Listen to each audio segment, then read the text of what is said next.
तो सूर्यकांत त्रिपाठी निराला जी एक हिंदी के बहुत बड़े कवि हुए और उन्होंने एक पोएम लिखी है राम की शक्ति पूजा। राम की शक्ति पूजा हम जैसे सभी लोगों की स्टोरी है, हम सबके अंदर राम है, हम अपने अपने तरीके से उनको पूछते हैं। जीवन में संघर्ष आता है, कई बार ऐसा लगता है कि वो संघर्ष हमें खा जाएगा, हम उससे उबर नहीं पाएंगे।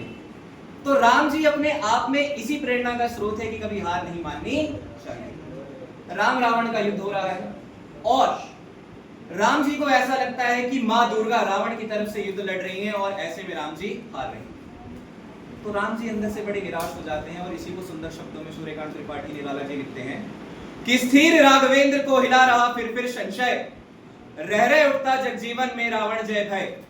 जो नहीं हुआ हृदय आज तक रिपदम में शांत, एक भी अयुक्त लक्ष्य रहा जो दुराक्रांत। कल वह युद्ध लड़ने को हो रहा विकल, बार बार असमर्थ मानता मन उद्यत हो हार हार। अर्थात राम जी बहुत स्थिर माने जाते हैं, लेकिन उनके अंदर भी एक डर सता रहा है कि क्या मैं हार जाऊंगा। असमर्थ मानता मन उद्यत हो हार हार। तो वहां पे जामवन जी जो सबसे सीनियर है वो आते हैं, राम जी को समझाते हैं। जैसे आपकी लाइफ में जब आप हारते हो तो आपको बस वो एक मशाल चाहिए होती है जो आपको रोशनी दिखाए, चलना तो आपको खुद है ना। तो जामवन जी आते हैं और रघुनंदन को समझाते हैं, हे रघुनंदन, आराधन का दृढ़ आराधन से दो उत्तर, वरो विजय तुम सहित प्राणों से प्राणों पर। रावण यदि गलत होके कर सका तुम्हें त्रस्त, तो निश्चय ही तुम सत्य का प्रतीक बनके उसे करोगे ध्वस्त।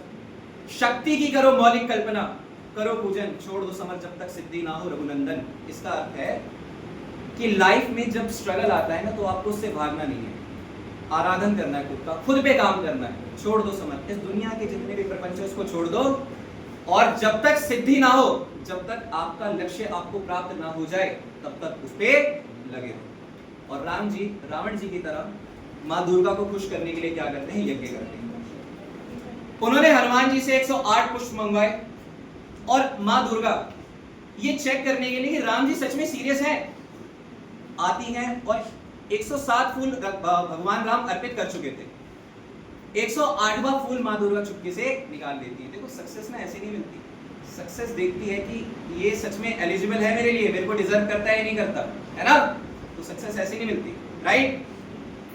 तो माँ दुर्गा एक फूल उठा लेती हैं, छुपा लेती हैं और राम जी को लगता है कि मेरी सारी तपस्या बेकार है। तो राम जी को याद आता है कि मेरी माँ कौशल्या माता मुझे राजीव नयन कहा करती थी। राजीव नयन का मतलब होता है जिसकी आंखें फूलों के समान है। तो राम जी ये सोचते हैं कि मैं अपनी आंखें अर्पित कर दूंगा, लेकिन जो मेरा लक्ष्य है मैं उससे पीछे नहीं हटूंगा। लास्ट मोमेंट, लास्ट एफर्ट तक आपको स्ट्रगल के लिए खुद को सैक्रिफाइस करना ही पड़ता है, बिना इसके सफलता नहीं। तो जैसे ही राम जी तीर उठाते हैं अपनी आंख निकालने के लिए, तो माँ दुर्गा प्रकट होती है और कहती हैं अपना आशीर्वाद देके, होगी जय हे रघुनंदन नवीन, क्या शक्ति हुई राम के बदन में। और फिर राम युद्ध करते हैं और रावण को हराते हैं।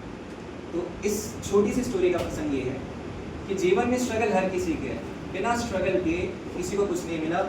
भगवान आके चले गए, उन्होंने बताया कि मेरा जीवन भी स्ट्रगलफुल रहा है, तुम तो आम इंसान हो।